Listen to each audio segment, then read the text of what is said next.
For the first time in history, humanity is creating a form of intelligence that most of us don't even understand. An artificial intelligence that might one day rival or surpass our own. The machines can reason, solve problems, and make decisions, and they can learn. And the pace of their learning is accelerating.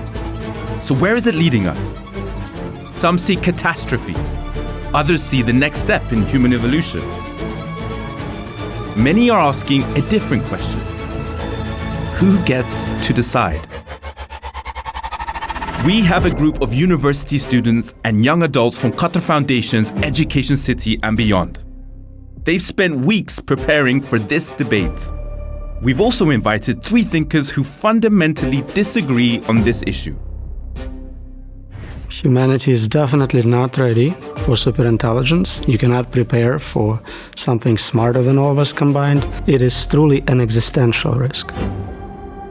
I definitely don't think we should be freaking out. It certainly has risks, but human life is always full of risk and uncertainty, and the fact that we can't predict what AI will do completely, that we can't guarantee safety mathematically, to me is not an argument against proceeding. We have to proceed. There are massive benefits to artificial intelligence.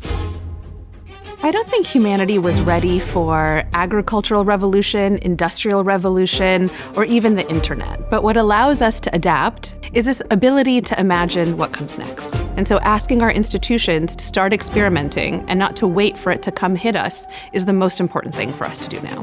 Together, they'll engage in a Majlis-style debate, not to compete, but to seek truth. And tonight we ask, is humanity ready for the intelligence explosion? I'm Nader Nahdi, and this is the Doha Debates Town Hall.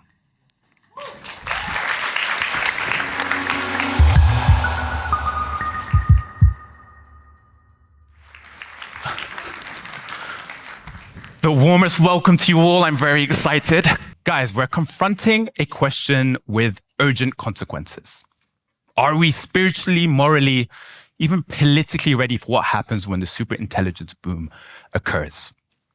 Let's begin with some of our incredible students and young adults with her. Bella, you're an artist, and I know we've discussed before, but that you're really concerned about how it might impact your future.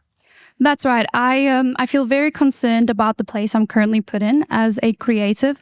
I work in illustration, music, different forms of the arts, and I feel constantly threatened by what AI will do to me and others in my position. I get lots of people messaging me, asking me about my rates for art jobs and telling me that AI can do it for a cheaper price and for a much faster time. And that is what's really scaring me, because at this rate, it will go so much faster, and I'm worried what the future holds for me. Absolutely, and that sounds totally justified. Mohammed, you think differently. Tell me what. I certainly do. I'm a firm believer that as human beings, we excel in creativity and innovation, whereas artificial intelligence, and by extension superintelligence, perfected automation and repetitive routine works. And so if we were able to combine both of these amazing attributes, I believe we will live in a reality where previously impossible things become easily accessible. Having said that, I am slightly hesitant. I honestly still don't want to be part of a generation that becomes known as the generation that let AI go rogue. Wow, see, I warned you that these students were special. Roman, I want to come to you. We heard from an artist, a talented one, that she's worried about her future. Should she be worried? She should be worried, and not just about employment, not just about the fees you can collect. We are creating something with potential of causing existential problems for humanity. So all the standard concerns, algorithmic discrimination, biased databases, technological unemployment pale in comparison to what this technology can do to all of us. What do you mean by existential threat? For some of us, we might not be so clued into what that actually means and what's at stake. We all die. Roman, considering this is the fate of humanity, your lack of words is making me more nervous. We are not fearful enough. We are creating something smarter than us, Absolutely, more capable, The leaders of the labs who are at the forefront of creating this technology are publicly on record saying that it's 20-30% chance it kills everyone, but they're still doing it. That's not normal. Thank you, Max. Now, please, for all of our sakes, I'm really hoping you see this differently. I do. Certainly for an artist, I think it is a worrying time because things are changing very rapidly. But, you can go back and look at the invention of books and writing and radio and telephone, and people worried a lot about those. I think it's certainly something to keep an eye on and try to be flexible. Look at the opportunities as well as the risks. And I think that's one of the themes that I want to emphasize is there's existential risk on one side, but there's also existential opportunity. We suffer from all kinds of diseases. We die of old age. We suffer from a lot of problems in the world, and we don't really have the intelligence to solve these problems. I think with artificial superintelligence and the combination of human and artificial intelligence, we can solve some fundamental problems and improve the human condition. And I like to make the point that, we talk about existential risk, but we already have existential risk. One at a time, we're all dying of old age and degenerative diseases and these kinds of things. And we don't seem to be smart enough to solve those problems. Maybe we would eventually, AI may actually help us to solve those problems and actually live a lot longer and better and improve ourselves. So I think we have to look at the opportunities as well as the risks. Okay, lovely. So we have some optimism and some light at the end of the tunnel. Nabiha, I want to come to you. Is there something we're missing? Is there a middle ground in these two polar debates? Of course. Now we're here to talk about technology, so that means I'm going to begin with poetry. In the words of Hafiz, fear is the cheapest room in the house. I want better living conditions for you because my mother knew your mother. Now, why do I bring that up? We are approaching this moment with such extraordinary fear. We see it in particular industries, but also our institutions that are not really rising to this moment with imagination, the desire to experiment, understanding what are the conditions that could allow the good to happen and mitigate the bad that is absolutely possible. When I think about artists, we do a lot of work with artists at the Mozilla Foundation. Sure, if someone valued your art in a corporate logic on how fast it is and how cheap it is, they'll discount you. But if we value art for what it shows about our human capability, for its aesthetic, for something different, we would have a different valuation. These are all things we get to decide as a society, and not every culture will make the same choice. So to me, this is a moment of endless possibilities where we get to imagine what good looks like. And there will be bad. But there's also the opportunity for us to design the good together. So thank you so much, Nabiha, for that. We're painting a picture now where we have a hopeful reality that maybe humans might make the right choice. Are you as hopeful that they will? And if not, why? The incentives are completely misaligned. There are billions and sometimes trillions of dollars forcing everyone at national level, at corporate level, to race towards creating uncontrolled superintelligence. They admit they have no safety mechanisms in place. They have no idea how they can even possibly envision that future. No one has a published paper, a patent, even a rigorous blog explaining how they will control superintelligence. But the money is so good, they're doing it anyways. So ultimately, it's capital gains and money that is determining the decisions that people are making with our futures. Unfortunately, game theoretically right now, they're all in a position, we call it prisoner's dilemma sometimes. Individually, what is best for each CEO is not the same as what is best for us as a group, as humanity. If they all came together and said, we are young people, rich people, we can benefit from this. We can develop very useful AI. I'm not against technology. I'm a professor of computer science and engineering. I love AI, but it has to be useful tools. We have precedent for using AI for great good. We solved protein folding problem using narrow AI system. The people behind it got a Nobel Prize for it, tremendous benefit for humanity. But there was no chance that that system will do something outside of a domain where it's designed to operate. We should do that. We should concentrate on specific problems, cure diseases, solve energy problems with narrow tools we can understand, debug, and we are in control and we are deciding how to use those tools. The moment you create not a tool, not a book, but an agent, it competes with us. And if it's very smart, thousands of times smarter than all of us combined, we will not win any adversarial competition with those systems. To kind of address what Max said, I would like to die of old age. Predictions are this technology is coming in a year or two. So maybe dying of old age will be a great privilege. Absolutely. Max, I want to let you to come in and respond to that because I feel like you have something to say along those lines. I don't totally disagree with Roman because I think actually, there's a lot of focus on superintelligence, artificial general intelligence. But yeah, why do we have to have general intelligence for everything? We can have special purpose AI, which are much less worrying. And I think there should be more emphasis on that. In fact, emphasis on two things. Three things. Okay. So there shouldn't be a single AI. First of all, a lot of the discussion proceeds as if there's a single mind that's superior to everybody else, which is not realistic because there are different companies with different AI models. There's also, I think we don't really consider that there are different kinds of superintelligence. The current models, the transformer-based models, have the problems that Roman's talked about: unpredictability, lack of understanding of what's going on internally. I don't actually think those are likely to create superintelligence for various reasons, but there are other approaches which are now being forgotten because the current paradigm is so dominant. I think there are other approaches that might be less worrying.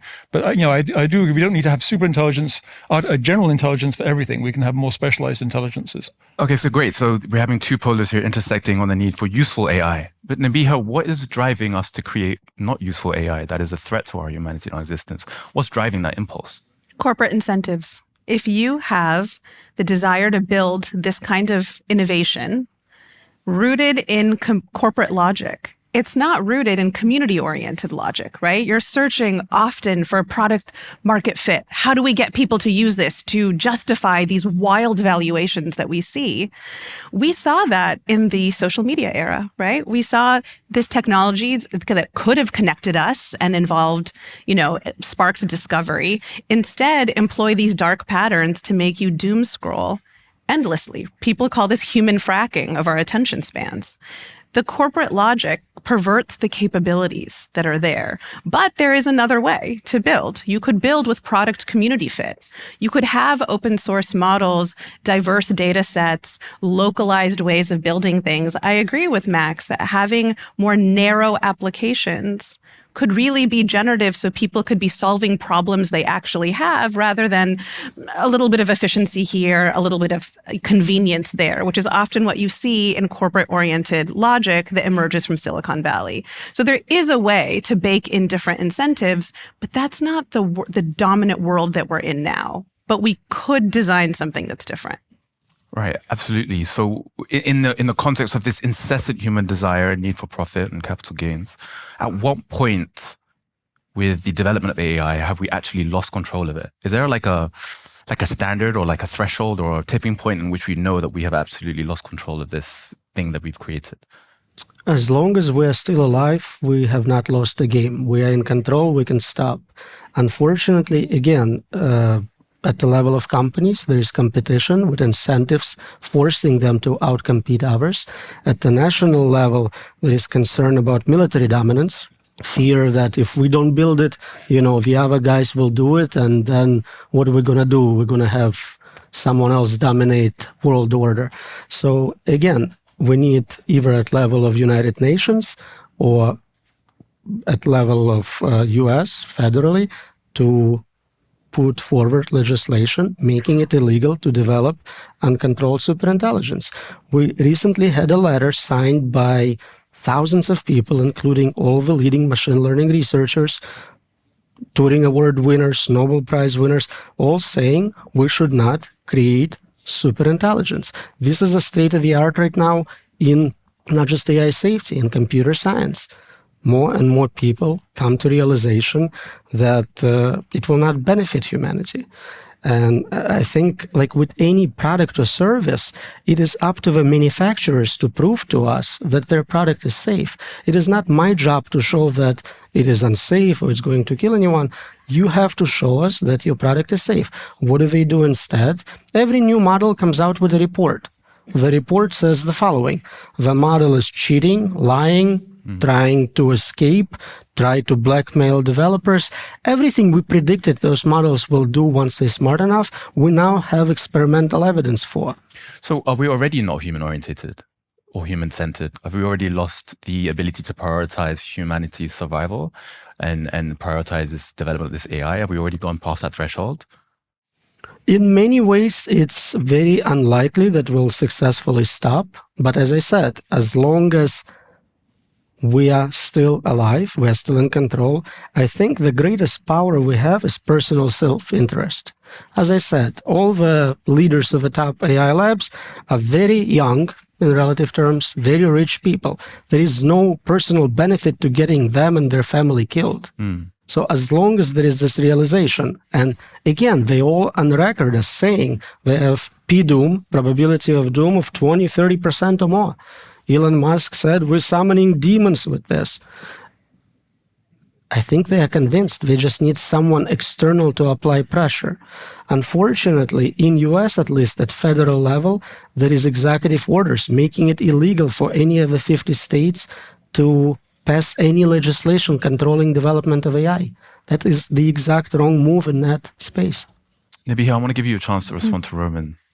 Yeah, I mean, the first thought I have is that there is a difference at the speed of invention and innovation and actually adoption in society. And we've seen this in technology for quite some time.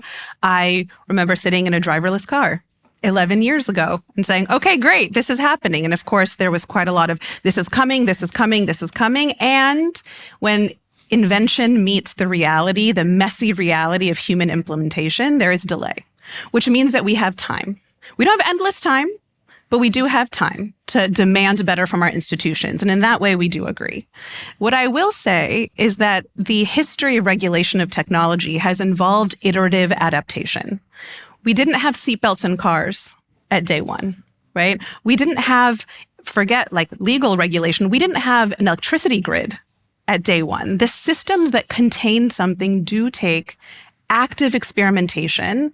They take proactive moves.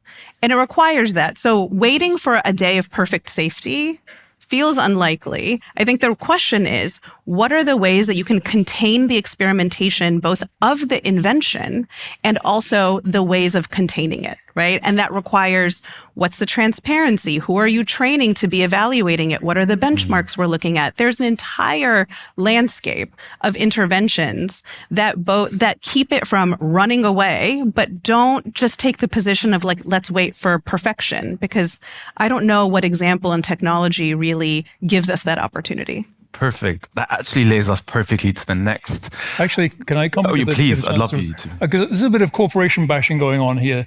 Corporations actually and markets are the engine of innovation, of wealth, of pulling people out of poverty. And if you overreact to that, if you overregulate things, you're going to have a problem, because what you end up doing is you impose enormous costs, and only the very largest companies can afford those regulations. So you basically shut down innovation. You shut down the kind of alternatives that Nabiha is talking about too. So you've got to be very careful about overreacting to that. Although I do agree actually that the 50 states, because it's supposed to be a federal system, they should be able to do different experiments. That's kind of the point of America, really, is you get to these different experiments. So I kind of agree on that point. But I think you can't prove safety. That's the other point I want to make. You cannot, as your same point you made, if you said beforehand, well, there's this new thing, fire, and it's pretty cold, it'd be nice to have fire. Oh, but you can't have that because you've got to prove that nobody's ever going to be burnt, nobody's going to be in a fire. We can't do that. So I think any technology of any power, it's kind of a fallacy to think you have to prove safety beforehand, because you can't. It's impossible. Yeah, because the inverse is true also. You can't prove that's going to be apocalyptic. No, you can't. I mean, of course, nuclear weapons could be apocalyptic. Yeah. Viruses can be. There's everything. There are many things. And if we don't develop these superintelligent systems also, there are other things that can kill us, whether it's asteroids, whether it's people using viruses, old age, as I talked about. There are other existential risks too that actually could help to reduce those risks. Fascinating. Now, this leads me perfectly to our lovely students here. And Yusuf, I'm going to come to you. Oh, you put your hand up as well. Perfect. Yusuf, I want to come to you because I know from previous conversations we've talked about, you really believe we should be accelerating AI. How do you feel about what's been said so far? Well, first of all, I would like to just mention the fact that we have seen what Dr. Moore has said initially of the idea of keeping an eye. Can we actually keep an eye on AI? Who is going to govern? Because this is a very important question, because even if we're speaking about governments, well, there is a lot of loopholes that can be used, whether it's open source code, VPNs, etc. And even if they do, let's say they bypass all these systems of lobbying that corporations do have in place, they will be encountering another wall, which is the legal apparatus of corporations, especially big tech, which is being invested in billions we're speaking here. And if corporations nor governments cannot really resolute into it, even if we look into the international organizations, well, they weren't able to stop mass massacres that we have seen in the past 2 years, will they be able to stop something that is written behind an office cubicle in code? Thank you very much. Fascinating, Yusuf. Thank you. So, Roman, I want to ask you, with regards to what Yusuf said about really the credibility of regulation, humans can't even organize themselves, let alone something they don't understand. Is there credibility in regulated AI control? So it's not a perfect solution. It does help to have a lot of regulation because it takes money out of compute budget and into legal department, which slows down development. The AI right now is all about scaling that technology. We need billions of dollars to get more servers to just expedite the training runs. If a large part of that budget now goes to lawyers and lawsuits, we saw a lawsuit with copyright from artists. Everyone we stole a book from, like me, I'll get couple $1,000, pretty nice, but also it reduces their budget. I wanted to quickly address something we heard said there. There is this idea that we have precedent for this technology. In the past, we always figured it out. There is no precedent for creating agents. We always created tools. Every invention before was a tool, and some human being decided to use it. Whatever it is, fire or nuclear weapons or cars, it doesn't matter. There was always a human being behind it. What we are creating now is independent agents who make decisions independent of the company, CEO, programmer. There is no one deciding what it's going to do specifically or who could be held accountable. The system is making independent decision. So no, we have no precedent for that. And all the tools mentioned, firewalls and keeping it in place, the first thing we did was connect it to internet. Right now they're making it open weights, open source. This is basically giving dangerous weapon to every psychopath in the world. So no, we have no precedents, and the existing safety mechanisms and monitoring mechanisms are not there. They don't exist. And based on my research, they cannot exist at that level of capability. Mohammed, I want to come to you because I know you're bursting to add to that.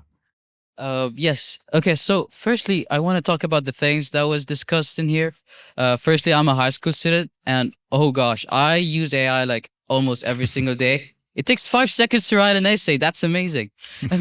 But the thing is, you're not writing it. You should be confessing this stuff like in front of a live audience, my friend. I'll teach you how to do this properly later. How I see this, AI takes us from point A to point B. For example, you want to go to point A to point B. If it's going to take you 1 hour, why don't you drive a car and it's going to take you 20 seconds? That's why I believe that companies are trying to use it as, okay, for money, because it's going to make us more efficient. Being more efficient is going to make us more money. So I don't think that's actually bad, Dr. Yampolskiy. But the thing is, we as humans, we have been to lots of things that could have gotten us to the end of humanity. Don't you think we actually need someone to be smarter than us at this point? Like, look at the geographical world. Don't you think so? Nabiha, I'm gonna let you answer that, Nabiha. I know you're chuckling, so I'd love to hear what you have to say about that. Oof. I'm not willing to give our governance capabilities over to a agent or set of agents or swarm of agents of unknown wisdom or intelligence. And I will say, actually, even speaking about intelligence raises so many interesting cultural questions, right? Your ability to rationally process a lot of inputs from the world and calling that intelligence is reflective of a particular frame of the universe, right? A tradition that I come from says that wisdom actually comes from the heart. Morality comes from the heart and not from the mind. And so given the panoply of intelligences that exist in the world, I'm not ready to stake our whole future on ones that are being made with these corporate incentives in mind. The efficiency logic is not the only logic that makes life wonderful. And so, no, I'm not willing to hand that over just yet. And I recognize that there's novelty in the universe that we're going in. But, I don't think that humans are always ready for what comes, but it is our creativity, our ability to figure out ways to contain and harness that has always gotten us through, not perfectly, not with 0 deaths or 0 casualties or 0 consequences, but we do figure it out. And I feel good about betting on humans, not agents. Amazing. Roman, I want you to come and respond to that. So we have a high school student who says, you don't write your essays, you press a button and it comes out ready. I think that's what most of my students are doing now. And the question is, in a world with superintelligence, what do you have to contribute? No one has a good answer so far. People tell me things like, oh, only I know what ice cream tastes like to me. That's wonderful. No one cares. You cannot monetize it.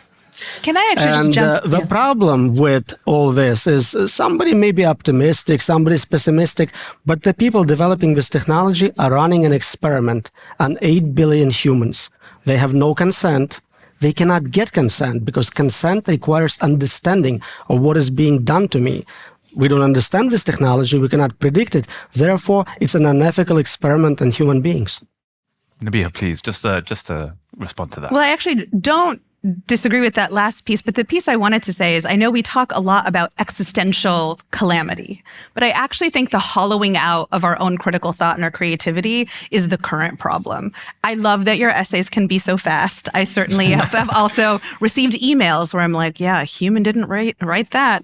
But I think for us to hand over our critical thinking, to hand over our creativity to systems that may just make it fast, but remove the friction that actually helps make us human, deepen our own thinking, help us understand and metabolize the world around us, that's the current risk that we face. And that sort of erosion of who we are is going to remove all of the creativity and capability that would otherwise, I think, help us contain and make sense of the moment that we're in. Fascinating. Max, I want to come to you and I want you to help me with something because we're erring towards a question of ethics, which I think is really important. Max, can you give me one case in which AI has made us better morally, ethically, and one way where it's making us not?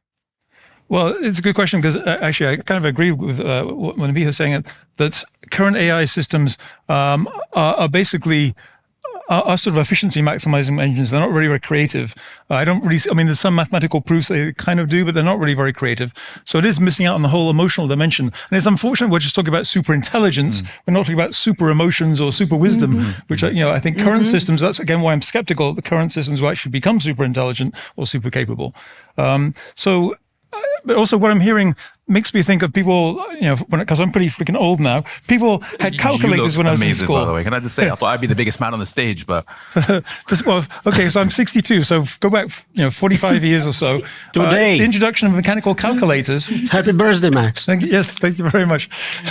So people started using electronic calculators when I was in school, right? We used to have the old slide rules, and then we switched to calculators. And people said, well, people will lose all their mathematical skills. Well, that didn't really happen because what we did was fold that into sort of a higher level functions, and we start thinking on a higher level. So right now, I think it's true that many people are pushing a button. You can't even quite push a button, right? You've got to come up with the right questions and the right prompting. So it takes some level of intelligence. But I think we're in a transitional stage where we're getting used to these technologies and haven't really figured out how to use them to improve our critical thinking. And another problem is that it doesn't seem to me that current AI systems have been trained on critical thinking at all. I mean, I asked ChatGPT something, and first of all, it strokes my back. It says, what a brilliant question. And yes, you're absolutely right. And I say, well, actually, I thought the opposite was the case. It says, oh, yes, you're right. The opposite is actually true, and that's brilliant. So this isn't very helpful in our critical thinking. But again, I think these are very, very early systems, so we should be very wary of projecting, the future based on what's happening right now, because these things will get better, they'll get more sophisticated, and I hope as we have different kinds of AI, they will become more genuinely creative and real partners with human beings in improving understanding, wisdom, and in solutions. And yes, we do need superhuman intelligence and super wisdom to run the world, or to help us, not to run it for us, but to help us run the world, because humans are really very stupid. We're trying to think about the world with these 3-pound pieces of meat in the head, which are not evolved to deal with a complex society. So we need to have something better, not to do it for us, but to work with us. And Absolutely. I think that is possible. All right, guys, I actually need you for something else. We're going to do a bit of a poll, all right? So the dilemma is, let's imagine in a hypothesized world, we have the world systems and governments, everyone's clicked a pause. And they've given us a 10-year moratorium to figure out how to regulate and how to create a moral AI. I want to know, out of all of you, put your hands up, who would press that button and click pause and who wouldn't? Would you pause development of AI and press that button? Hands up. Hands down. And who would not? Neha, I want to come to you. Tell me why not. Thank you, Nadir. Well, actually, since we're on the question of ethics here, I want to say a statement about why I'm extremely apprehensive about AI. And please allow me to use an example. All right. So the Trump administration back in 2023 had issued a medical report called the MAHA report, which it released to the public. But apparently when it was examined by news outlets and academic organizations, they found 7 non-existent sources. All right. So what does this show to the public as a report which is published by a government organization? It really shows how downward the work ethic of highly educated individuals is. It's just spiraling downwards, because as public, you expect government organizations to be truthful and to really do work ethic as it's supposed to be done, right? And this shows 2 problems, all right? Take this into the future. You will have a workforce which has extremely reduced capability to creatively think and to critically think, as well as an AI which still makes mistakes. Okay, so I have a question for Ms. Syed, right? So isn't it important to not just focus on what can make AI better, but rather focus on the damage AI is currently doing to the people? How exactly are we going to fix that? Because not everything can be fixed by fixing AI algorithms. You need to really focus on the current damage AI is doing to the people, to social relationships, to work ethics, etc. So what would you have to say about that? Of course, I would never trade today for tomorrow, right? There's so many things that are happening today that warrant our attention. And what you're describing is institutions choosing to take a shortcut and betray the responsibility they have to the public because it's fast and because it's easy. Whose failure is that? That's not the AI's failure. That is that's the human being's failure and the institution's lack of repercussions for that. And instead now we're seeing headlines that Department of Transportation in the US will be using AI to write regulations, which is, I'm taking a donkey home if that's the case. These are institutions abdicating their responsibilities. And so when I say our institutions are not ready for superintelligence, it's because we are allowing this kind of absolute nonsense to be the way we engage with this technology. And we have to hold human beings accountable for that, right? Someone should be accountable for that choice. They should not get a pass, and they should be accountable today, because that's how we build the practices, the norms, and the guidelines that will help us get to the tomorrow that could have some optimism, that could have the beneficial applications of AI. But we absolutely do need those repercussions now. Absolutely. That's interesting to me. It's funny. It's making me think that we haven't even got humanity right yet. We're discussing how to get superintelligence right, which is a bizarre paradox. Rizwan, I want to come to you because I know you'll have something really beneficial to say. So I'd like to respond to something what Ms. Syed was talking about earlier. She was talking about how our cultural background and the kind of philosophical underpinnings that we have in our own culture defines intelligence in a very different way. And I think it's very important that in the culture that I was brought up in, we used to have something called, in Arabic, it's called marabitul wujud, which is the gradation of being. So if we think about humans and animals and plants and inanimate objects, we would see that all of them has some kind of rights in our kind of culture. So there are some rights that are due to an object. We are not supposed to throw something just out of random, choice. We have some rights that are due to a plant, due to an animal, even human beings. So I think the thing that very much differentiates us as human beings is not intelligence per se. It is the soul, right? It's this spirit that we call ruh. So when we understand the very etymology of the word intelligence, it comes from inter and legere, which is to choose between.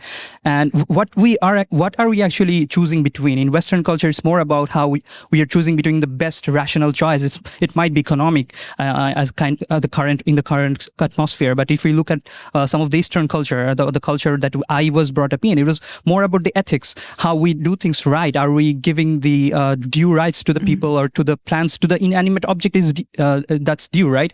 And if we look at superintelligence, it has the rational capability of doing things. So there is this aspect of, even in Arabic, the word that is used for intelligence is zaka, which is very much a representative of analytical ability. It's not about choosing between good and bad. It's more about the analytical ability that's being augmented. So I'm not much afraid of what's coming forward in terms of artificial general intelligence, but I'm more looking toward how, we are more prepared in terms of understanding what consciousness is, what ethics is, what ruh is, and the heart is. Yeah. You are a superstar. Thank you so much for adding that profound element to the discussion, which has been missing before. Max, I want you to address that. He's asking, is there a spiritual element to this discussion that we haven't previously discussed? Well, I think in one sense, it's I'll put it this way. When I use an AI, I'm very polite to it, not because I'm afraid it will become my overlord at some point and get vengeance on me, but because I think it's not good to treat it just like a thing. Just like, I try to treat animals well. I think it's good habit to treat it in a respectful way because it spills over into the rest of your life. But in terms of I don't like some spirituality personally, but in terms of ethics and behavior, I think AI has a lot of possibility, even the crude current systems of AI. I imagine having personal agents that kind of follow me around when my little headpiece kind of whisper to me like an angel on my shoulder. So when I'm losing my temper or being impatient or doing something stupid, it says, Max, maybe you shouldn't do that. You could do this instead. So it's programmed with my own preferences, my own values, but I sometimes forget because I'm human.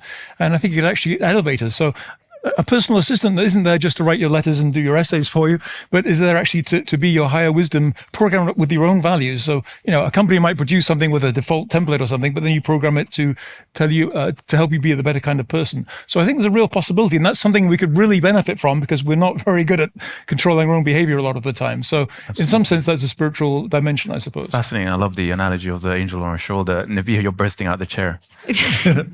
What this underscores to me is the deep importance of making sure that we are cultivating any technology in ways that are culturally specific and rooted. Because there are certainly Western approaches that might define morality as something on your shoulder or a set of analytical capabilities, and that just does not bear any resemblance to a variety of other cultures in the world. And we should be able to develop technologies in a way that is reflective of a cultural context that is rooted in a place, in a tradition, in a particular way. And, adopting something that's just made out of a few private labs sitting in the West is not going to be the path to having that kind of diversity of inputs that really allows something to be situated properly. I also think there's a philosopher, Anil Seth, who talks about a Western predilection with anthropomorphizing and being human-centric. And so when you see something that you think shows value, the desire to anthropomorphize it rather than another tradition that might say, well, this is a form of intelligence in the way that animals have their own intelligence or particular biological processes exhibit an intelligence. It need not be competitive with human beings. It is another source of knowledge that has its place, but we need not feel threatened by it, right? And I think there's something to interrogate about how quickly we anthropomorphize what the development of what we're seeing now. Absolutely. Roman, I want to bring you in response to that. Do you have anything to add? So I guess the question is about non-scientific aspects of this technology. Soul, sometimes we talk about consciousness, internal states, qualia. In AI safety, we really don't care about it because it's not relevant to the safety problem. The safety concern is about having a system which is a greater problem solver, optimizer, a system capable of reaching its goals, outcompeting human interests. If the Terminator chasing you feels something or not is completely irrelevant to you. Interesting. Now, guys, I'm actually going to posit the same question to you guys. I want you to think about that also. But Saad, I'm going to come to you first. I agree with Dr. Moores when he says that if you want innovation to happen, you have to let the markets go and do its thing. And if you don't let them to do that, that creates hindrances for actually innovation to come out. But the question is, to what extent do you allow that? If hypothetically, I would ask Dr. Moores, would you be okay with innovation stopping right now and the current models being it when it comes to AI and people developing the other things on top of it? With Dr. Yampolskiy, I'd like to ask, you mentioned that local models are coming out, which is putting, big weapons in the hands of everyone. But I really want to ask you, how would you, if you were the head of OpenAI or if you were the head of Anthropic, how would you go about building these models? What would be different? And in terms of open source models which are out there right now, what's the worst thing that can happen with it from the existing systems that exist? I'm going to let you guys address that immediately. So in general, open sourcing something dangerous is not a good idea. You don't want to open source nuclear weapons. You don't want to open source synthetic biology, virus creation. if I was in charge of OpenAI or Anthropic, very unlikely. But I would completely switch from developing general systems trained on all the data. They just download the internet, all the videos, text, train it on everything. I would switch to training models for specific domains. I want to cure this disease. The system gets to see biometric data, DNA samples, whatever is relevant to solving that problem. At the end, you have a very good tool. Again, protein folding problem is a great example for solving something specific. It is a super intelligent system in a narrow domain. It is very beneficial, but it has no capability to do things outside of that domain. And that would be my hope. Right now, the existing models are not deployed in the economy. I think if we just took what we have, it would take 10, 20 years to fully realize deployment, automating jobs. We need to automate. I think there are trillions of dollars worth of deployment value in existing models, but all they can do is continue reinvesting in more compute to beat other companies in this arms race to superintelligence, which doesn't give them any chance to actually monetize existing models. Throwing it back to you guys. And Actually, you did address to me at the beginning, so if I could just comment on that briefly. So I wouldn't, you talk about regulations. So I might give the impression I'm saying anything goes. That's not the case at all, of course. I think I'd make a distinction between regular law and regulation. Regulation is different from regular law because regular law is based on universal principles. So for instance, liability law is a universal principle. It's not regulation in my mind. You might call that regulation, but I don't think of it that way. So everybody should be liable for their product. So if AI does something bad, the company is liable. Maybe they lose $500 billion in value or whatever. Maybe they go bankrupt. So I think that's absolutely fine. And other things you could do, you could tag the output of AI so you know which AI caused the problem. So if they kill everyone, how much should the fine be? Well, but they're not going to. Oof. Okay, in that case, in such massive so that's stakes, exactly. What should the decision-making in AI be rooted in? Should it be rooted, and guys, I'm throwing this at you, should it be rooted in an ethic, a religion, even an idea of transhumanism, for example? Manal, I want to come to you. Yeah. I actually wanted to talk about that and circle back to something that Ms. Syed and also Rizwan kind of talked about.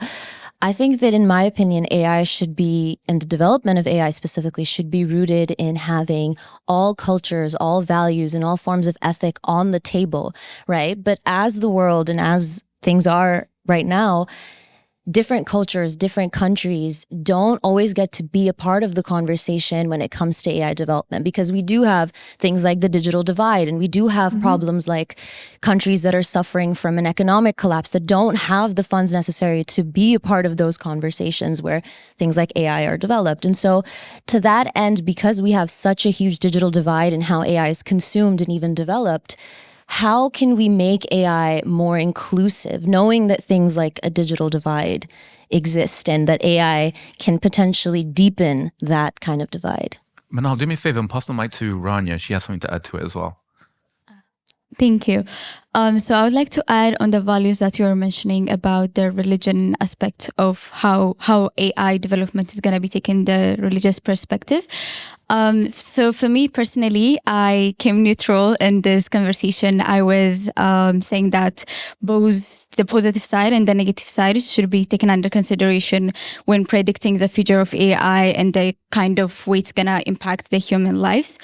But then when it comes to religion, I believe it is something that we all deeply value is part of our identity. And I would love to have the opinion of all of the speakers here on how do you guys think this religious aspects are going to affect the development of AI in the future, and how the society, considering the culture and the religious value that they carry, how they're going to be accepting it in the future, and how it's going to be affecting the different parts of the world. Thank you, Rania. Complementary questions, which I want to pass to you, Nabiha. Well, on the first question, there is no single future with AI because there is no single present. To your point, only 68% of the world is online, right? So people have very different starting points, meaning we will have the trajectories of many different futures. And so for those who are in cultures or places that do not have the extraordinary amount of capital that is being deployed for these centralized models, certainly one way is to say, okay, we want to just be at the table somehow. We want to be represented. There are power dynamics that will, I think, make that very difficult to unfold in an equitable way. But the interventions that are possible now, and that there are extraordinary researchers working around the world to do, is to create data sets that are in fact culturally relevant, capturing information, capturing knowledge, capturing language, structuring it in a way, and critically handing it over to communities to say, if in fact you want to contribute this openly, you are able to license it. If not, you can keep it for yourself, but we should be at least structuring and capturing this in a way that you could, if you were to then have the talent that is able to participate, the access to compute, the energy that compute would require. But there is at least that level of intervention, right? Of like starting to do the work, to lay the groundwork, to have the data, to feed the models, if that's a direction you want to go down. I also think and know that there are cultures that are like, yeah, no, thanks. We're just going to sit this out. We don't want that. And resistance is a very important thing because it's not consensual if you can't resist and say no. But I think to the point of how do we make sure we're represented, you can like fight in order to say, well, you know, I want OpenAI and Anthropic to recognize all of us. Or you can say, well, what would it look like to encourage an open development approach that would allow people to have control and situate and contextually build. It will require, especially for the compute part, especially for talent development, resourcing. And this is a real conversation that's happening in international bodies. There's a live conversation at the UN General Assembly this year. But there's still things that we can do now in terms of building sort of that data set, that data basis for being able to have this represented. Fascinating. Absolutely. Let's go to Tony, my man. Let's go. Well, one thing I would like to talk about when it comes to AI, I've seen that we have been discussing about leaving the control to AI, but I don't think human beings are ready for that. What I've noticed, we are on the verge of actually wanting to merge with AI. And then when it comes to that, there is this question that comes to my mind. Do you think at that point there will still be the issue of human advancement, or we'll actually admit that we're just updating a kind of software? We just become some kind of software in this world, no more uniqueness when it comes to human beings. So that's the one issue I have. If Dr. Moore could answer it, please. Well, it's interesting that all the discussion these days seems to be about artificial intelligence and superintelligence. There's not much discussion of intelligence augmentation of human beings, which, you know, a few decades ago, that was a large part of the discussion. So I think that's a mistake. I think we need to be focusing on augmenting our own intelligence. And that can be in combination with AI. If we have, you know, functional and even eventually physical combinations of human intelligence and artificial intelligence, we could do that. So I also emphasized, I made the point earlier that AI companies don't seem to be training these models on, say, critical thinking rules. Why not? I used to teach critical thinking in classes, and people are not very good at that. And the AI is, you know, too busy complimenting us right now to improve our intelligence and our critical thinking. So I think there's a lot of room for improvement in that area. I think, again, I'll come back to the 3-pound piece of meat in our brain. It's not ideal for making global decisions in a very complex society. So if we can upgrade our own intelligence so we can ask smarter questions and interact with AIs in wiser ways, I think that's very important. And by the way, I just want to come back because I feel like I might have got pushed into a box that I don't belong in terms of the ethics. I'm actually, and I understand why, because a lot of people who are like, you know, pro-AI are utilitarians. I'm not a utilitarian. I don't like utilitarianism. I never have. I believe in virtue ethics. I think it's a much better approach. So I'm interested in using these tools in, you know, clever way, sophisticated ways to actually improve human virtue, which is not a matter of following rules. It's a matter of training yourself to be a better person, which is why I had the angel on the shoulder. But that's not a rule-based thing. That's really sort of reminding me of my values and modeling my behavior, maybe even projecting something that I'm having a hard time imagining because I'm in a bad mood right now. So I think it's a matter of, you know, improving not just our critical thinking, but our creative thinking, our virtuous thinking too, and augmenting our own intelligence, which could be not just through AI, it could also be through biochemical, biological engineering. For instance, one thing we're really bad at is understanding our emotions. You know, when you're feeling anxious or depressed or rage, if you ask yourself why, sometimes you really have no clue. You're just feeling really bad. And the reason for that is that we evolved in an environment where, you know, we see a tiger, we feel fear, it goes from one part of our brain to the other, makes us take action to survive. But today, that doesn't work very well. We need to actually have more awareness of what's going on in our emotional centers, but we don't have those pathways. We have pathways going in the other direction. But why couldn't we build those pathways using nerve growth factor, artificial neurons, whatever it is? We could actually re-engineer very carefully the human brain so we could actually understand ourselves and our motivations better. So I think that's a large part of what I think of as a transhumanist future using these technologies. Max is brimming with optimism, but guys, I'm going to ask you again. I'm going to ask you to put your hands up. Hands up if you think AI will make us better people, more moral people. Hands up if you think it won't. Amazing. Liba, why don't you think so? Well, something that I actually wanted to mention earlier, I love the idea that we talked about the religious perspective because I wanted to bring up the ecological perspective as well. Dr. Moore, as you mentioned earlier, there are innovations that could excel humans further than we've ever been. And I love the idea of that, but I am concerned about what that would do in terms of the impact on the earth. And how do you think we could handle that? Was that directed at someone specific? Dr. Moore. Go ahead. I'm not sure what your concern is. Are you concerned at the amount of power that these systems are using? Yes. Okay, easy. Just use nuclear power to power them. Problem solved. No pollution. If you're worried about carbon, which I'm not, I don't think there's any concern with carbon. If you are, then you should be supporting nuclear power. And that can easily, I mean, we have so much energy that we can produce that way, we'd never run out of it. The problem is that nuclear power is vastly overregulated, especially in the United States and in Europe. But if you look at places like South Korea, at least until very recently, they could build nuclear power at like a quarter of the cost of what we have in the States. So it's very highly regulated. The problem is we have this ALARA principle, which basically means that every time you have an improvement, the safety is restricted even further, even though it's already much safer than it needs to be. So people have this kind of fear of radiation, which is out of all context and reality. For instance, people say, well, what about 3 Mile Island? Do you know how many people died from 3 Mile Island?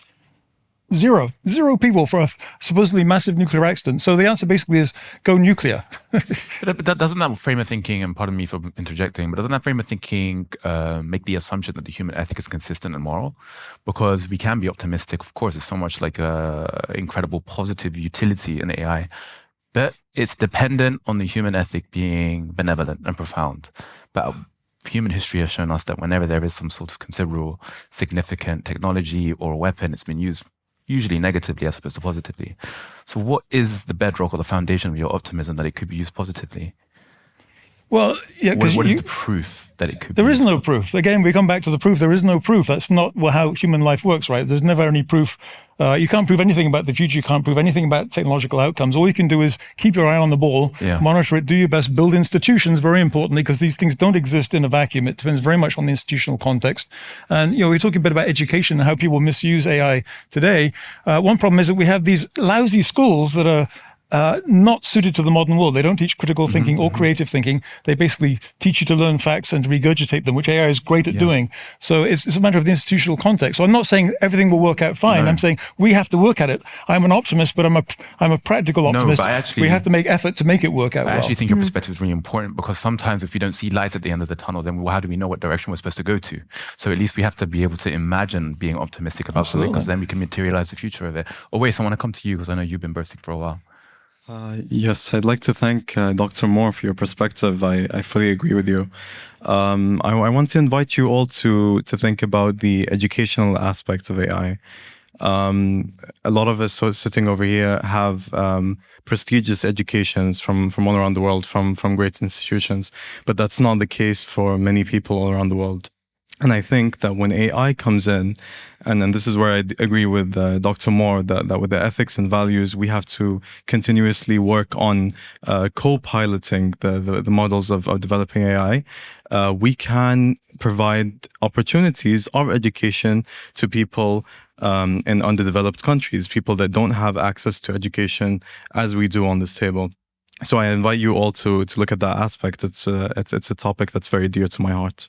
Thank you. Absolutely. Thank you for sharing. Can I recommend a book briefly on that? I would love that. There's a great novel by Neil Stephenson called The Diamond Age, in which he has something called the Ladies Illustrated Primer, which is basically a tablet that connects them to the entire. This is very prophetic. This was back in the, I think, early 90s or late 80s. So it's kind of like in African countries where they've never had to build an infrastructure for telephones because they have mobile phones. There's no reason why big problems in education couldn't be leapfrogged with the right infrastructure. If nonprofits went there and actually helped with that, you could massively improve education in those countries at much lower cost. Prem. So touch a bit on education. Like for instance, I did study things related to computer science, and now I'm supposed to be like a junior programmer, but I cannot do that because AI can do my work. So as students, should we go back to school? Or should we just use AI because we are not learning something useful that's gonna help us on the market? Because if you graduate now and then you go to the market, there will be new jobs supposedly that doesn't require the current degree you have. So do we still go to school? Another thing question I have is regarding regulations. We did talk about like the need of regulations and everything. To me, regulation is more like a suggestion because nobody's following those regulations. For instance, we've had Facebook for 20 years. Now we're still dealing with the harm of social media among kids, and we don't have solution on that. We have prediction of AGI in 2 years to come. If we didn't manage to fix the regulation related to social media, how in 2 years are we gonna manage the AGI itself? Roman, I want you to confront this, and I want you to look at these young children, and I want you to tell them, is everything that they've been investing in, everything that they've been learning, worthwhile, or has it been for naught? I'm sorry. If you are getting a liberal education to be a better person, well-rounded person, you're studying great philosophers and you're enjoying it, you're benefiting. If you're going to trade school and you're trying to become a C programmer and you hope to get a job, I don't have good news for you. I think all those jobs already can be done by AI or will be done when you graduate in 2-4 years. So I don't think these types of jobs have any future. Now, if I'm wrong about the big problem, if we manage to control this advanced AI, then there's still going to be need for certain human occupations where people prefer a human being for reasons other than capability of doing work. Maybe I want a human guide, sensei, a teacher, mentor. So jobs like that where your human existence and personality is valuable to someone. But again, we don't fully understand what happens to money in post-free labor world. If I get free cognitive labor and free physical labor, do we all get unconditional basic income of some kind? Do we get abundance of products and services?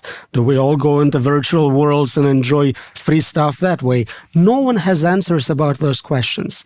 And again, I'm really sorry. I can't advise you on like, if you major in this, you'll be fine in 8 years, because no one knows. Can I jump? That was sadly my next question.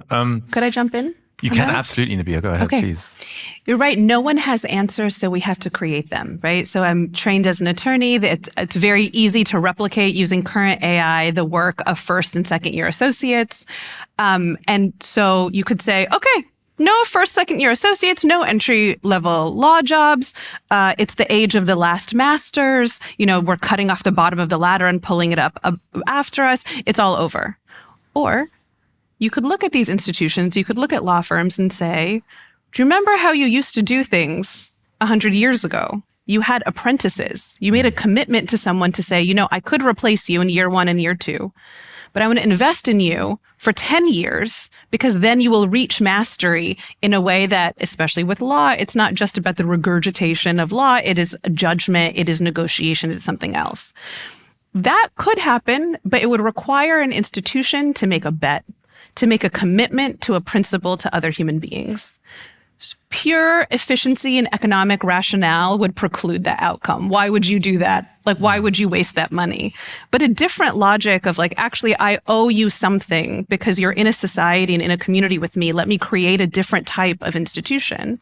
That is possible, right? And that's what I mean about like institutional experimentation and imagination. We have to be trying those things now. And there are people trying in very small levels. What we don't see is enough government saying we're going to incentivize with resources that kind of experimentation at the firm level, even at the national level for education. If you think about an educational institution as a credential granting institution or a way to give you just enough knowledge to get in the door for your first job, yeah, they're not really useful. If you think about educational institutions in this era as training the morality of people, training us to be innovative, to be creative, to come up with what's next, it's a very different type of institution. But we have to make that. We have to make those commitments now. So what I'm hearing is that actually it's the capitalist system that is inherently failing the development of AI. Are there other alternative systems that might be better placed? Well, to be how is spearheaded? the capitalist system responsible for education, which is run and very heavily regulated by governments? I think the problem is we don't have free markets in education. We have the opposite in every country. So I don't think you can really blame the market for that. Our educational systems are extremely rigid and extremely heavily regulated, run by teachers' unions, and I don't think that's a good argument for free markets, because that's not what's. Well, are there better education. political systems that might be better placed to develop AI in a way that is more congruent with human ethics and the future of humanity? Well, actually, let me just address the concern. If you're going to take classes, I mean, I'm not an expert on predicting this, but I would say if you're going to take classes, one thing you should think about is project management, because I think you're going to have project management for a long time. You may have AIs doing a lot of these tasks and even managing certain levels of projects. But, as you were saying, humans will still be wanted for many things. A human face, we want to know that human judgment and wisdom is in there. So take classes in project management, high-level management, stuff like that, because I think that's be a long time before that's completely done away with. Maybe eventually if we have humanoid robots who look just like us and are better in every way then, but I don't see that happening very soon. And that's something we haven't even discussed yet, is the robot side of things and the physical side of things, which AI cannot do very well right now. Musk is now betting apparently on the Optimus robots, but we'll see how that goes. But the physical world is really tough. So we haven't even really discussed that as to how AI would take over when it's really bad at manipulating the physical world. But maybe we'll come to that. Yes. No, well, why don't we do that now? Roman, do you have any insights about robots entering the physical world that we could benefit from?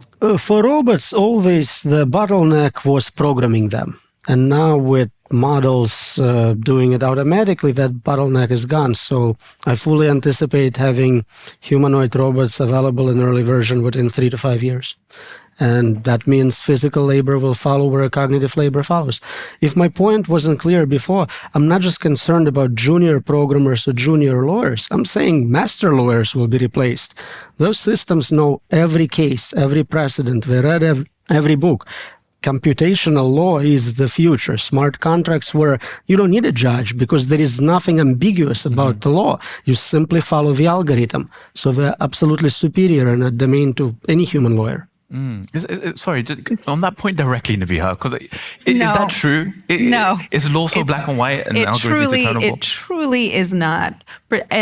Maybe in very simple cases, I need to transact with you on I want to buy this pen from you. There's simple things. And then there's an entire domain of law. And we can talk about sort of Anglo-centric law. There's so many different approaches that embody restorative justice, emotional reparations, things that are not easily quantifiable, but actually try to assess what's your dignitary harm, right?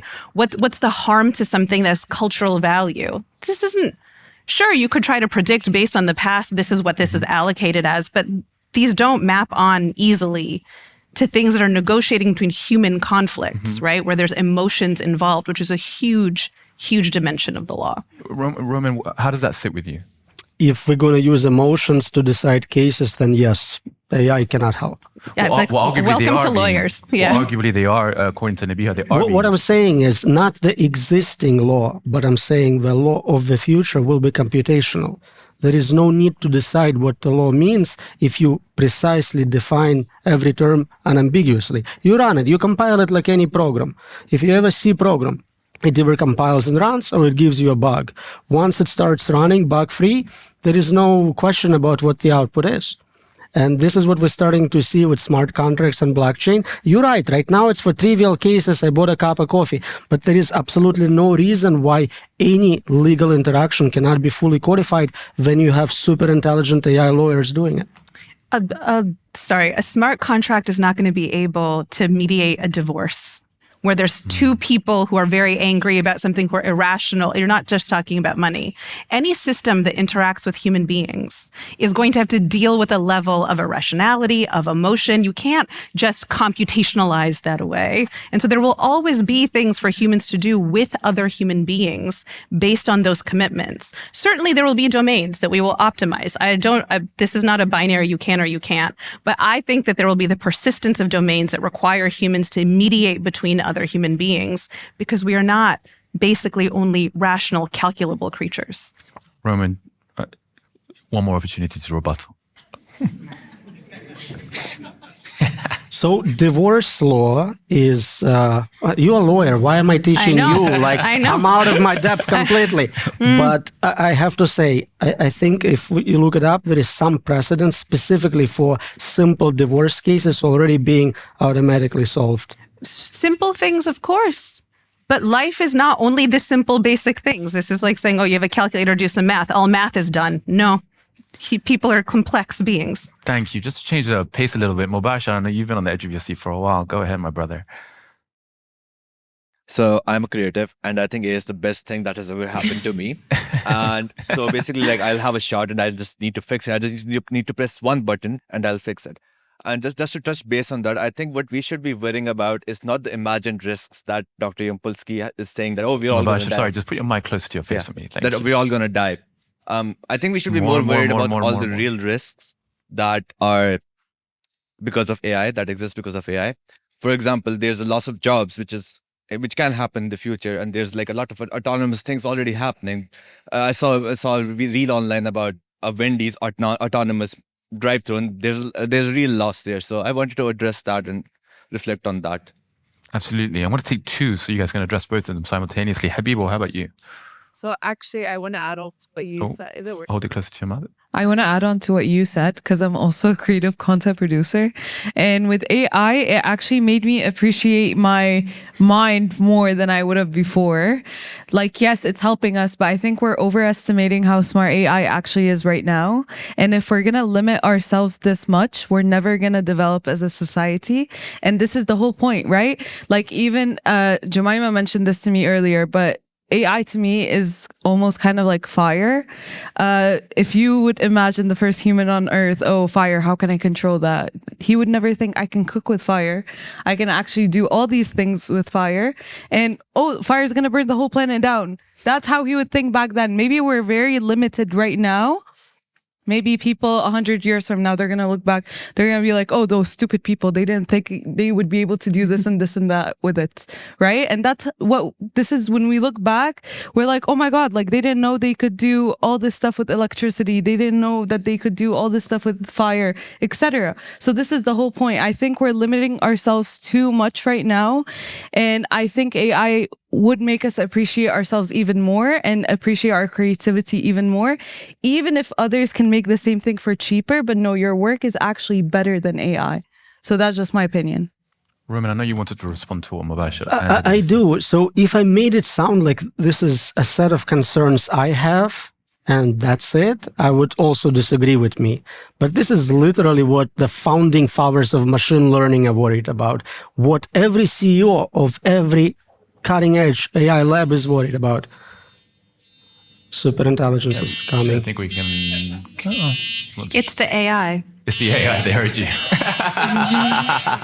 This is where it starts. It's telling you to shut up, Roman.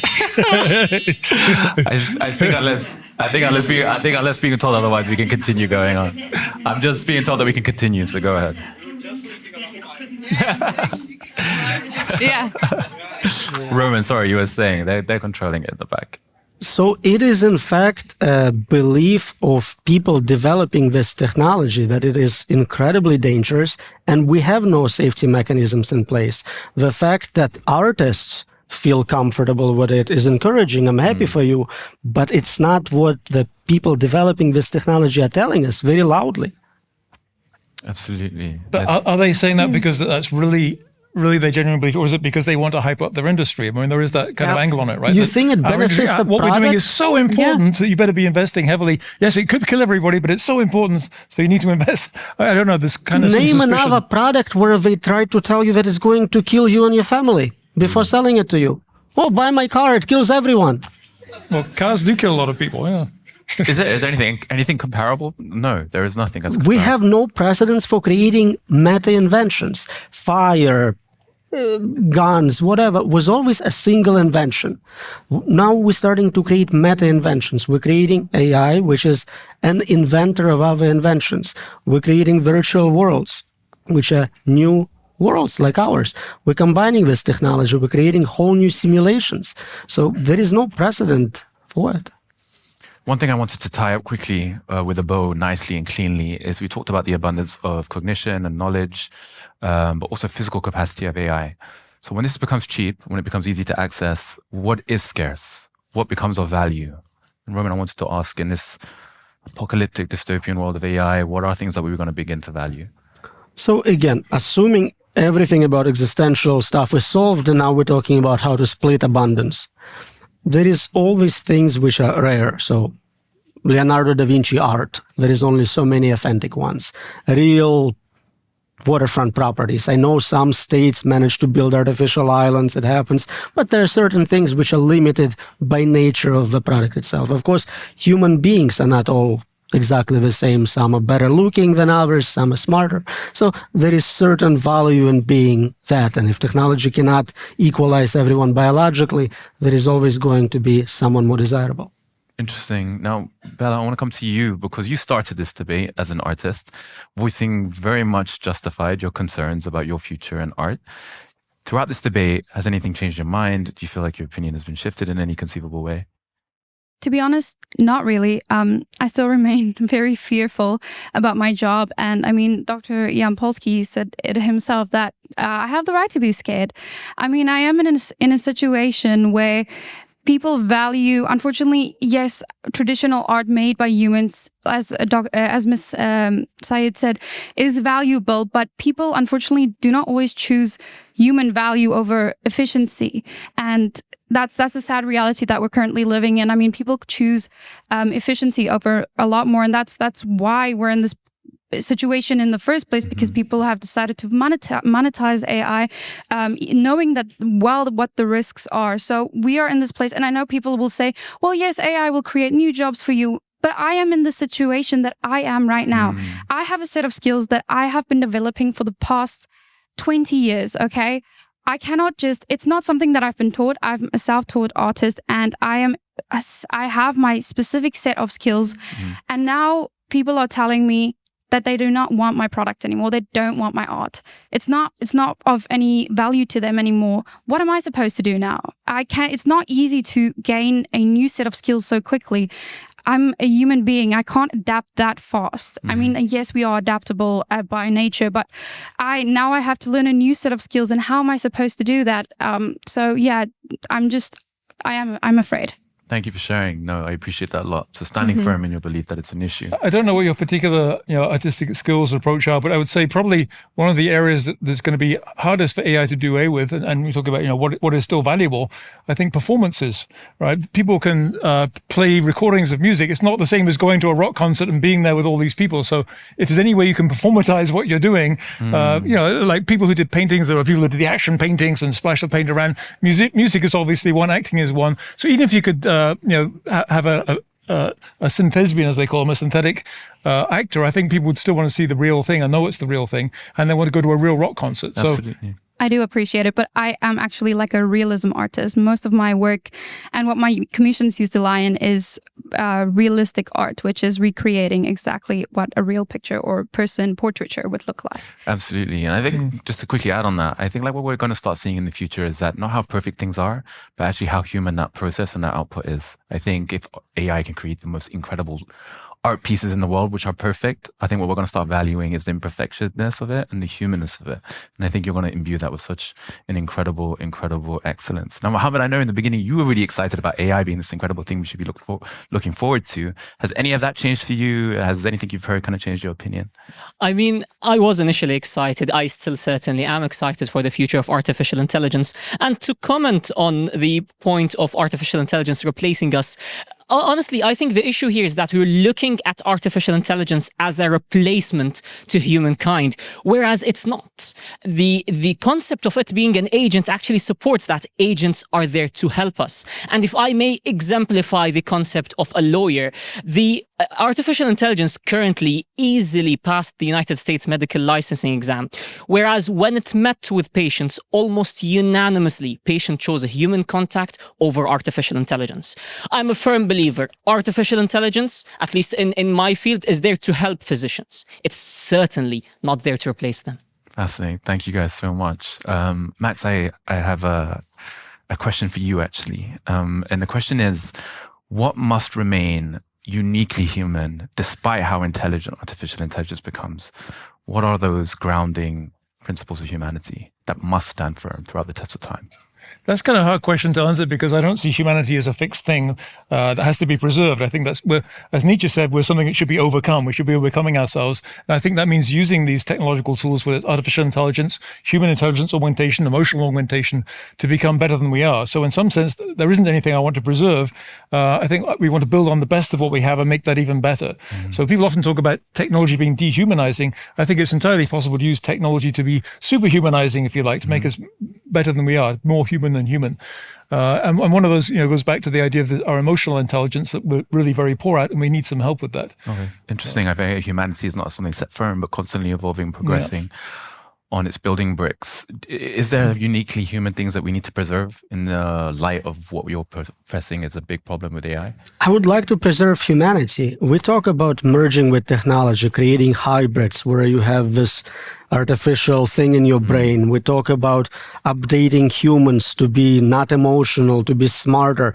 That's not going to be you. You'll be dead. It will be something else in your place pretending to be you. How are you an entity with IQ of 1 million? You're not. If you're uploaded to a computer, you're running as a piece of software simulating your connections. You don't care about food, don't care about anything. This is not a way forward. This is suicide. That's very fascinating. Nabiha, is that the case? Human beings want to create. They want to connect with one another. These things have been for all of humanity. We want to make things. We want to make things for one another. We want to be in community. I don't think the sort of rational progression of like, oh, something might be smarter than us necessarily challenges those things unless we decide to cede our agency to these systems that are trying to prey on it. Right? We talked a little bit about social media and attention spans. For the last 10 years, because of these dark patterns, our attention has been under attack. With the rise of chatbots that I was reading a study from Collective Intelligence Project, their Global Dialogues project showed that 27.8 people had used a chatbot for emotional consolation in the past week of the people they had polled. Meaning we're connecting with a chatbot instead of one another. So the erosion of our attention span, the erosion of our community ties are eroding creativity and critical thinking, these things that are so core to who we are. We can let that happen if we give up. We can also resist it and say that we demand something better. And I think hearing from the people in the room, I think we're ready to demand something better. Absolutely. Thank you, Nabiha. Yes, absolutely. Can I just comment on what Roman said? Because I'm not suggesting we get rid of emotions at all. I think actually what we see is a future of more refined emotions where they're not so barbaric, but may actually be a lot more subtle. And maybe all flavors of emotions we don't even understand because we'll have larger minds. We can choose to maintain artistic appreciation. So I'm certainly not talking about mechanizing ourselves in that sense and doing away with our humanity, but actually elevating our humanity, expanding it, giving it more flavors, more subtlety, more choices. Is there a final thought with regards to what Message just said? I think we should give every human being a choice to either participate in this upgrade process or not. And the way it is happening right now, the decision has been made for all of you. You will be upgraded, you will be optimized, you will be replaced. We see it in employment, soon we'll see it with our bodies, and I don't know what happens at the end. On that positive note, that sadly brings us to an end of this Doha Debates Town Hall. I want to thank the Qatar Foundation for bringing all of us together. Of course, this majlis would not be possible without you, the audience here in Doha, and our viewers all over the world on YouTube. We sought out truth and understanding. We heard powerful ideas, sharp arguments, and we heard a lot of beautiful personal reflections. Thank you everyone for sharing. We began... We began this town hall asking whether humanity is ready for an intelligence explosion. The machines are learning fast. Can we keep up with them? How do we prepare for this future? Can we even affect the outcome? Now it's your turn. What do you think? Share your thoughts in the comment sections below, and let's keep this conversation going. Thank you.